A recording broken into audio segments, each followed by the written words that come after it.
I will say, it's like I was telling you, I'm not a huge Minions fan, but I guess they have a new movie out and I'm seeing them everywhere. You're not a Minions fan either? I've never seen it, but you're going to sing the Minion song for us? That's all I've got. I don't know anything else about the Minions. Aren't they bad? I think they're like chaotic bad or some sort of lovable bad. Just know they're little creatures. I like them. Yeah, are they the same as in Buzz Lightyear? The claw, those little guys. Are they the same? Are those the Minions? You are asking the wrong person. You have the wrong guest on the show. This is not the show you signed up for. All right, well, let's do this. You ready? Yes. Here we go. Welcome to the CXR channel, our premier podcast for talent acquisition and talent management. Listen in as the CXR community discusses a wide range of topics focused on attracting, engaging, and retaining the best talent. We're glad you're here.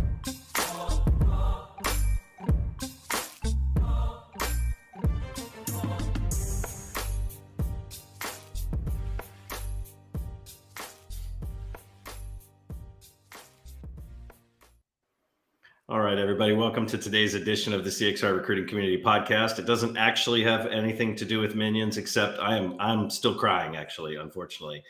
But on the show here, we will bring you each week, mostly live broadcast, of quick and sort of snackable discussions, we think, with industry professionals, personalities, and friends for your infotainment.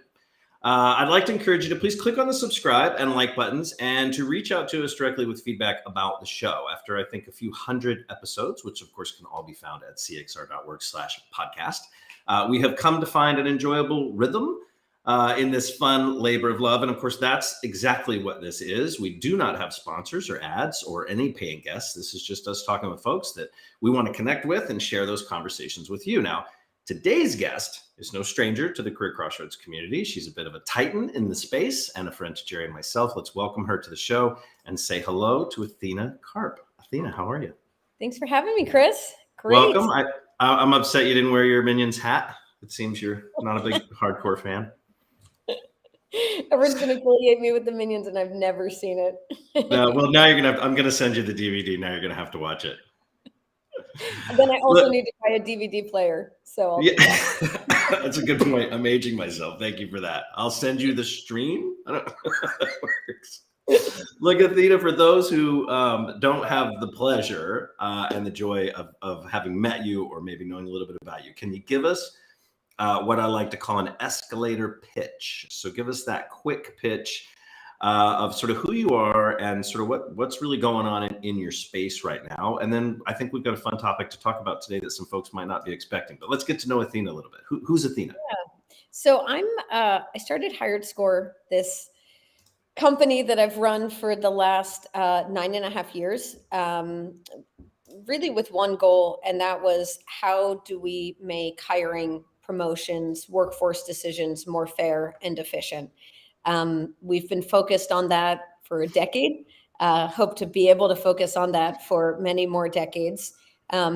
What's been really exciting for us today, we work with almost 40% of the Fortune 100, actually a number of enlightened Career Crossroads leaders and professionals.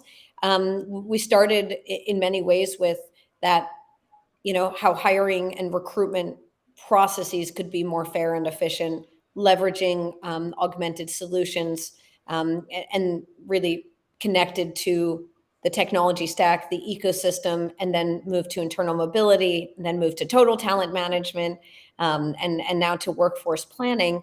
And what's been so exciting about that, Chris, is the amount of data that we've seen. We've seen over 600 million hiring decisions. We're in 150 countries. And that data in so many ways has shown us this kind of clue to what no one seems to have the answer for, which is what's increasingly in demand, what's in decline, what's staying the same. And on the other hand, I was on the board of a public school in Philadelphia that's trying to really change job access and opportunity creation for high poverty communities, and build a different model. And it was like in my professional world, we're having discussions all day long with heads of TA about what can't be found in the market and what skills they really do need versus don't need, and what qualifications someone needs to come with versus don't. And then I'm sitting in these school meetings and they're all asking who could tell us the map of what our kids should and could know to be more workforce ready, but the two never speak and the dots are never connected. Yeah. And so I think it raises a really good point, because we've been talking to a lot of members, and we see this a lot in STEM, and I think in healthcare specifically for nursing. A lot of employers have moved sort of prior to college, right? They've moved into earlier stages of recruitment into high schools, and even in some cases middle schools, just to spark an interest in these fields, right? Just to get young students' minds thinking about what it could be like to work in technology field, or to work in nursing as a career. And so you've got this initiative that you're talking about, and future of work literacy for America, that I think is taking a more aggressive approach across the board that might be a little more holistic. I don't know if that's a little too ambitious, but it seems to be a little more holistic of an approach. Well, and I don't know if holistic, for us, it's more long-term oriented. Of the problem is much deeper than how can we all hire the same group of diverse talents between employers. And, there's a lot of job boards and technologies and solutions that can help you do that. But we thought a lot about, the topic I care most about is this job access to those that aren't in those pools, that aren't in those funnels, that aren't finding those jobs, because they don't have the mentors, they don't have the knowledge, they don't know what that job could or would lead to versus alternative jobs that they're selecting. And so the way we're approaching it is saying, there is no silver bullet here, Mm-hmm. and there is no shortcut. It is a 10, 20, 30-year commitment to how we find better ways of taking the data. And here's the great news. Most of our clients do 3 to 5 year plans. So actually, it does make sense for business. I read an article the other day that Amazon said in 2025, there's not going to be the workers they need to power the workforce that they need in the US. So we all know the delta between what you need and what people are going to on their own naturally come to you with is wider and wider. And that's why it's kind of like, if we don't get ahead of it, it's just going to get worse. And so in my mind, it's a longer term, but it's a longer term because the problem is just going to escalate up. And the shortages and the disconnect between the populations that could do that work is just going to escalate in the other direction. So in many ways, it's like, how do we build the infrastructure to be able to take to any school in America, especially schools that have these kind of lack of access and lack of know-how and lack of opportunities, Mm-hmm. data around what employers increasingly need you to actually come with. It's not just skills, it's more than skills. Sometimes it's that certificate, sometimes it's that, nursing degree, sometimes it's something you can learn in a vocational school, well, whatever that is, and funnel that so that the students have the clarity of what will be in demand and what will that career path look like, right? So you said something kind of interesting earlier that was surprising to me, and I don't know if I should be embarrassed that I didn't know this, but it was a little surprising to me with regards to the level of tech literacy programs and training that is in today's education system, at least in America. Can you talk a little bit about that? So I was shocked by this. We got a gift at our school, at the school in West Philadelphia. Mm-hmm. It's in an Obama area of promise. So it's a population that has been underserved, we say, by the education, by the community, by the government, by the services across all pillars. And from that standpoint, what we found was there are 0 hours of technical literacy in the public school curriculum, not in the city, not in the state, and not federally. So we have math and reading literacy, but we don't have technical literacy. So if you're not getting that, But this blows my mind, because all the talk of STEM for the last number of years, and all the talk of the government on investing in this area for students, especially like when we did a whole thing about girls in STEM years ago, right? We were going to ramp this up. We're going to get more women in technology. But what I hear you saying is there's still that system still has 0 hours of any tech literacy training. Yeah, and then you take that, let's say, global perspective in China of not just STEM training, artificial intelligence courses, curriculums, certificates being brought across the entire education system. So it like we're not even addressing phase one, which is digital and technical literacy, let alone AI and computer vision and computer learning, the advanced things. And so Yeah. yes, it's shocking, but then what it just becomes is yet another challenge that, based on where you live and what community you're born into, you will have either yet another advantage or yet another disadvantage, which to me is, we know technology is not going away. We know these jobs of the future will have some foundational digital literacy requirement. So how are we not in real time funneling the information, and as it evolves and changes, because to me it's just a matter of connecting two dots that have the exact same desire, intent, and will suffer from the same problems, just in a proactive way, right? Yeah. So, well, let me ask you, Athena. So this Future of Work Literacy for America, this program you guys are working on, how does this organization respond to maybe the naysayers, respond to the people that say, you know what, kids just don't want to work today, right? Or they just don't want to do the work. I mean, are you seeing something that sort of flies in the face of that?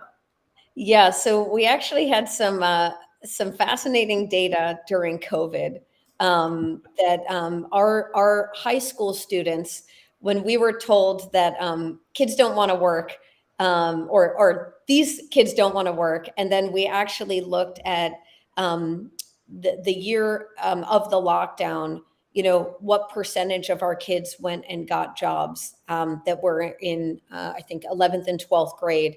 And we had over 90% went and got some type of work. So it's not about they don't want to work at all. I think the bigger question became, are they doing the work that they desire to do? Is it the work that's meaningful? Is it the work that's going to put them on the trajectory to have the opportunities they want? And the answer to that is often no. So then it becomes, they have the desire, they're putting in the effort. How do we connect more of those dots? And that kind of becomes the call for the program. I was lucky enough to be part of the Aspen Institute in a fellowship to develop this over the last 3 years, the Henry Crown Fellowship. And what we found was, actually, corporates, especially Fortune 500, have a lot of content around this entry-level jobs and these entry-level career paths and these entry-level skills. Yeah. How do we get that content to the exact populations they dream of attracting, and provide that vehicle, so that if you wanted, your workforce to be more diverse and to have a more diverse population, not just applying to your jobs, but when they apply, be ready for what those jobs need. How do we funnel that content into high school? Many of our students didn't want to do SATs. They don't want to go to a 4-year degree or program. They want to work, or they want vocational, or they want skills. They want a number of other things. It's not a one size fits all education system, right? Yeah. Well, that's kind of where I was going to ask you next, is the impact of, because we still have employers that are struggling with, how much education should I require versus skills I should expect or require, right, for those roles. And I'm just wondering, like, the students who will come up through this program, how does this impact them, you think, long term? Is it about getting employers on board and saying that 4-year degree is great for some or for many, but not truly necessary for some of these jobs that will maybe have some folks who have some specialized targeted training, right, that they've actually gone through to be applicable? So, and our goal with the Belmont School, that's the school that we've got received an innovation charter, so we can give give the students what they want and what they need, not what some model built 40, 50 years ago thinks they want or thinks they Yeah. need, right? Yeah. Let's personalize, to needs and desires. And so the model for us is not building a separate after school program, because that has a whole different type of access requirements that you don't have to support your family. You don't have to help out at home. You don't have young kids. You have to, young Yeah, siblings. more time away from where you need to get home and help from. Yeah. Exactly. So our vision is, how do we incorporate this into the curriculum of the school and provide this as a scalable model that any school that wants to replicate what we've done could take our playbook, take our content, take our learnings, and then bring that into their school and program. So it's a matter of, for us, kind of a few different pilot zones to be able to show, we have an incredible school, amazing teachers, just an incredible environment for learning and growing and feeling support. And now for us, that last piece is about, how do we kind of take employers that have the desire to access that population and say, I don't care if they want to go to college or not. That's okay, especially if, because we hear more and more employers saying, we're not just targeting colleges, we're even targeting high schools for some of these jobs and roles. Yep. We've Yep. rethought that the college degree is not a necessary thing for certain jobs and opportunities, or this alternative 1-year certificate program. Well, Yep. can our seniors know about that, know what that will mean for salaries, know what that will mean for job security, know what that will mean for job trajectory, and get that while they're in 11th and 12th grade, so they come and they hit the job ready without having to take 1 year off in between and take loans and take on debt. And so, Wow. it's about employers identifying which of those jobs are they willing and open and desiring to make accessible, to provide training, to provide clarity of quals, and then how do we have those students have that clarity and connect the dots. So, Athena, I'm in Texas. I'm not in Pennsylvania, and I'm an employer. How do I get involved? Like, I think we've got a link. We're going to throw a link up a little bit. People can get more information. But what would be expected of me if I get, like, this gets me all pumped up and I want to do something and be part of it? What would my contribution be? Is it a money thing? Is it a time thing? Like, what do you need from me as an employer who's interested? So we have 1,400 kids in our school in Philadelphia. Many employers in Texas have jobs in Pennsylvania. So we'd love your jobs to bring to our students and your curriculum. For us, it's not about money. It's really about feedback and information of what type of roles would you, to this type of a population, if you had a similar public school with a similar situated kids, what jobs would you open up for them? What would the demand be? What skills would you want them to know? Because, the broader the view we have of that future of work literacy defined corporate by corporate by corporate, the better we can tailor this program, not just to the first few employers that raise their hand, but with a wider view of, if and as we expand, when we expand to more and more cities that take this model to their education systems, for us, it's that, how do we have the knowledge, not just of what we would see in Philadelphia or Pennsylvania, but for what other states would see, so that we're not overfitting it to just some microcosm, but rather we have that broader national view. So what I want to know is, what are your jobs? Would you be interested in this? What would you want and need of a connector between your future workforce and these schools to help you make the leap and think differently and activate such a program? All right. I love that. Let's throw the link up. There we go. info.hiredscore.com/CXR. That's a fancy link. I like that.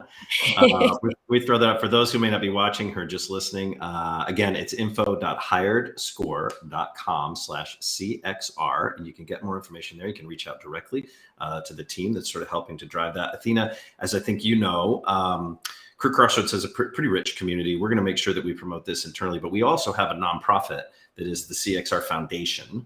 And I think this warrants a little bit of attention and certainly a little bit of communication and distribution for that. So we're happy to help with that. Is there anything else you want to maybe add to this topic? It's an exciting piece, and it's early days as you guys really push this forward. So it is pretty exciting. Like I'm a little pumped, and now I can't even talk because I kind of want to figure out how I can play. What else should anybody know? Is there any big takeaway outside of that as we sort of wrap up here? Yeah, I just think it's the perfect time now. We've been focused on this for about the school and the incredible administration at the school has been spent the last 15, 20 years on this. And I think we're just at the place where companies are open, and it was never about the candidate or the future talent being open and desiring this. But now we're in this entire new framework of rethinking on every level. What do you actually need to come with? What can we teach you? And how do we access new populations of talent in better ways for them? And so I'm so excited for what we can do. So grateful for the Career Crossroads team and your support. And because we're really just in this phase of trying to connect dots, the more feedback we have from everyone here of what would it take for your org to make that jump? Or have you already made that jump mentally and culturally?